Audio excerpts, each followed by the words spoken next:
بسم اللہ الرحمن الرحیم۔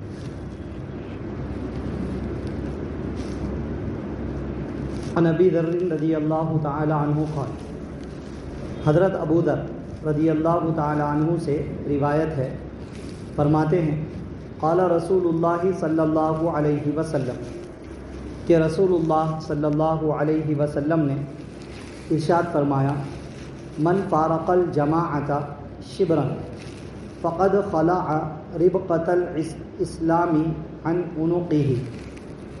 فرمایا کہ جس شخص نے جماعت سے ایک بالشت بھی دوری اختیار کی، ایک بالشت بھی فرق کیا، دوری اختیار کی، تو اس نے اسلام کا قلادہ اپنے گردن سے نکال دیا، اتار دیا۔ رواہ احمد و ابو داؤد۔ اس حدیث کو امام احمد اور امام ابو داؤد رحمہم اللہ نے روایت کیا ہے۔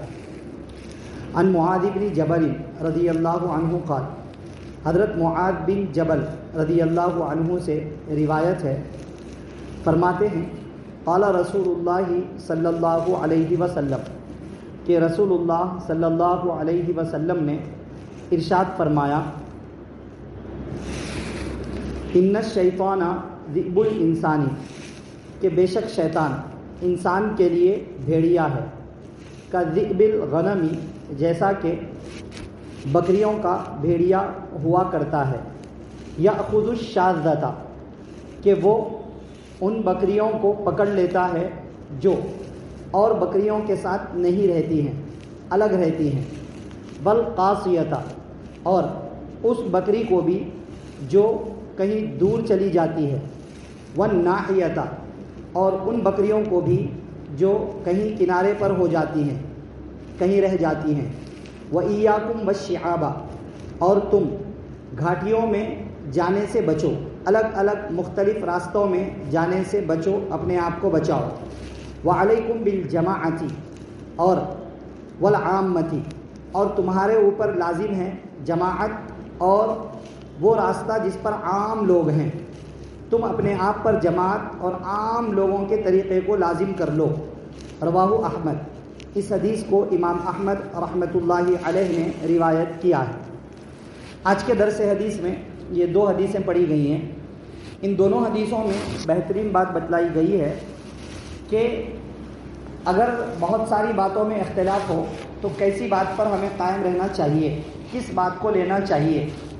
آپ صلی اللہ علیہ وسلم نے نصیحت فرمائی کہ وہ بات جس پر امت کا بڑا طبقہ ہے، امت کی بڑی جماعت جس بات پر قائم ہے، اس کو لینا چاہیے۔ اس کے علاوہ الگ الگ ٹکڑوں میں بٹے ہوئے مختلف فرقے الگ الگ نئے نئے راستے لے کر کے آ رہے ہیں، نئی نئی باتیں بتلا رہے ہیں، تو ان کی باتوں کو نہیں لینا چاہیے۔ پہلی حدیث میں بہت بہترین انداز میں سمجھایا کہ ہر مسلمان اسلام کا قلادہ، اسلام کی مضبوط رسی اپنے گلے میں ڈالے ہوئے ہے، مطلب وہ بالکل پابند ہے اسلام کا۔ جیسے کہ کسی جانور کو رسی سے ڈال کر کے باندھ دیا جاتا ہے اور وہ اپنے مالک اور چرواہے کا پابند ہو جاتا ہے، اسی طرح تمام مسلمانوں کے گلے میں اسلام کی رسی ہونی چاہیے کہ وہ اسلام کے ساتھ میں بندھے ہوئے ہیں۔ یہ بات بالکل پکی ہے۔ اب اسلام کی اس رسی میں بندھے رہنے کے لیے، اسلام کی اس رسی میں مضبوطی سے قائم رہنے کے لیے کیا کرنا چاہیے؟ کہا جماعت کو لازم پکڑنا چاہیے۔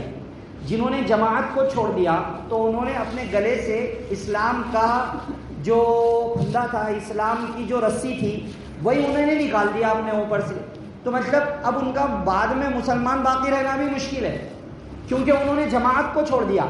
جماعت کو چھوڑ کر نئے نئے راستوں، نئے نئے گھاٹیوں میں گھس رہے ہیں اور نئے نئے طریقوں میں جا رہے ہیں، چھوٹے چھوٹے فرقوں کے اندر جا رہے ہیں۔ تو کہا یہ بندے کا اسلام محفوظ رہنا مشکل ہے، کیونکہ اس نے اپنے گلے سے نکال دیا ہے، اسلام کی مضبوط رسی کو نکال پھینکا ہے۔ کیوں؟ کیونکہ اس نے جماعت کو چھوڑ دیا ہے۔ بہت اہم نصیحت کی گئی ہے اس کے اندر۔ جماعت کو چھوڑنے والا گویا کہ اس نے اپنے آپ سے اسلام کو ہی نکال پھینکا۔ اب اس کا خاتمہ کس حالت پر ہوگا اس کی کوئی گارنٹی نہیں ہے۔ اس لیے کیا کرنا چاہیے؟ جماعت کو لازم پکڑنا چاہیے۔ چنانچہ جو دوسری حدیث پڑھی گئی اس میں آپ صلی اللہ علیہ وسلم نے مثال دے کر سمجھایا کہ شیطان بھی انسان کے لیے ایک بھیڑیا ہے، جیسے بکریوں کا بھیڑیا ہوا کرتا ہے۔ بھیڑیا کیا کرتا ہے؟ بکریوں میں بکریاں کئی طرح کی ہوتی ہیں. کچھ بکریاں وہ ہیں جو اور بکریوں کے ساتھ رہنے کی عادی نہیں ہوتی ہیں, الگ الگ رہتی ہیں, تو بھیڑیا اس کو آسانی سے پکڑ لیتا ہے. کیونکہ اگر کئی بکریوں کے ساتھ میں بکریاں ہوں, ایک سب بکریاں ملی ہوئی ہوں, تو اس بات کی امید ہے اس بات کی کہ بھیڑیا بھی ڈر جائے, کیونکہ وہاں پر ان کے پاس میں ایک بڑی جماعت ہے, ان کے پاس بکریاں, ہو سکتا ہے سارے بکریاں ایک ساتھ کبھی آگے بڑھ جائیں, تو بھیڑیا خود ڈر کے وہاں سے بھاگ جائے گا, ضرورت بھی نہیں پڑے گی. اس کے اندر خود, بھیڑیے کے اندر خود اتنی بڑی تعداد سے ایک قسم کا ڈر بیٹھا ہوا ہوگا خود بخود, تو وہ تیزی سے حملہ نہیں کرے گا اس کے اندر. وہ اس بکری کو پکڑے گا جو بکری اپنے بکریوں کی ایک جگہ جو ریوڑ ہے, جماعت ہے, وہاں سے علیحدہ ہو گئی, اس کو پکڑ لیا. دوسری بعض بکریاں ایسی ہوتی ہے جو رہتی تو سب بکریوں کے ساتھ میں ہے, لیکن کبھی چارہ چرنے کے لیے کچھ دور نکل گئی. بہت سی بکریاں یہی ٹھہری ہوئی ہیں اور وہ چارہ چرتے چرتے بہت آگے نکل گئی. بھیڑیے نے دیکھ لیا اکیلی بکری ہے, پکڑ لے گا, کھا جائے گا اس کو. بعض بکریاں ایسی ہوتی ہیں کہ وہ ساتھ میں بھی رہتی ہے, چارہ بھی سب کے ساتھ ہی کھاتی ہیں, لیکن کبھی کبھی چرواہا اس سے غفلت برت جاتا ہے اور وہ کہیں پیچھے رہ جاتی ہے, کسی کونے میں رہ جاتی ہے. بھیڑیا اس بکری کو بھی پکڑ لیتا ہے. بتانا مقصد یہ ہے کہ جو بکری اپنے بکریوں کے ریوڑ سے ایک جگہ جو اکٹھے ہوتے ہیں بکریاں, وہاں سے علیحدہ ہو جاتی ہے, بھیڑیا اس کے اوپر حملہ کر دیتا ہے. ایسے ہی شیطان انسان کے اوپر حملہ کر دیتا ہے جب انسان اکیلا ہو جاتا ہے, الگ ہو جاتا ہے, ٹکڑوں میں بٹ جاتا ہے. شیطان ان پر حملہ کر دیتا ہے, کیونکہ شیطان بھی انسان کے لیے بھیڑیا ہے. چنانچہ آپ صلی اللہ علیہ وسلم نے پھر فرمایا, جو کوئی جماعت سے ایک بالشت بھی علیحدگی اختیار کرے گا, ایک بالشت بھی دور رہے گا جماعت سے, تو شیطان اس کے اوپر حملہ کر بیٹھے گا. شیطان اس کو اچک لے گا, پکڑ لے گا, اس کو کھا جائے گا, اسے مطلب اسے گمراہی کے اندر ڈال دے گا. پھر فرمایا, تمہارے اوپر لازم ہے جماعت کو پکڑو, تمہارے اوپر ضروری ہے کہ تم عام لوگوں کے راستے کو پکڑو. بڑی بہترین نصیحت کی گئی ہے بھائی. تو اب خلاصہ یہ ہے ان دونوں حدیثوں کا, جماعت کو لازم پکڑنا چاہیے. اب جماعت سے کون سی جماعت مراد ہے, وہ اس حدیث میں نہیں ہے, دوسری حدیثوں میں ہے. جماعت سے مراد نمبر 1 صحابہ کرام کا زمانہ ہے, تو جو جماعت صحابہ کرام کا طریقہ ہے اس طریقے کو تم لازم پکڑو, عقیدوں کے بارے میں اور اہم اسلام کی پہچان والے احکام کے بارے میں جماعت صحابہ کے طریقے کو لازم پکڑنا ہے. اب ہم نے صحابہ کو بھی نہیں دیکھا, اب ہم نے رسول اللہ صلی اللہ علیہ وسلم کو بھی نہیں دیکھا. ہمارے پاس تو حدیثیں انہوں نے بیان کیا, انہوں نے بیان کیا, انہوں نے بیان کیا, ایسے چل رہی ہیں, سب کچھ ایسے ہی چلتی ہوئی آ رہی ہیں. یہاں تک کہ محدثین کا دور آیا, امام بخاری, امام مسلم, امام ترمذی, امام نسائی, امام ابن ماجہ, امام ابو داؤد اور بڑے بڑے محدثین, امام بیہقی اور ابن ابی شیبہ اور بہت سارے, مصنف عبد الرزاق کے مصنف عبد الرزاق, ایسے بہت سارے بڑے بڑے محدثین کا دور آیا. انہوں نے بھی علم حدیث ویسے ہی حاصل کیا, انہوں نے بھی اپنے استاد کو فالو کیا, ان کے استاد نے ان کے استاد کو فالو کیا, ان کے استاد نے ان کے استاد کو فالو کیا, یہاں تک کہ تابعی تھے تو تابعی نے صحابی کو فالو کیا. صحابی تو ظاہر سی بات ہے رسول اللہ صلی اللہ علیہ وسلم سے دین لیتے ہیں, تو طریقہ ہی یہی رہا ہے شریعت پر عمل کرنے کا کہ ہم جس کے اوپر بھروسہ کرتے ہیں اس کی بات کو مان لیا جائے. یہاں تک کہ حدیث بھی ایسے ہی حاصل کی گئی ہے, یہاں تک کہ قرآن بھی ایسے ہی حاصل کیا گیا ہے. قرآن حاصل کرنے کا طریقہ بھی ہم نے ان سے سنا, ان سے سنا, ان سے سنا.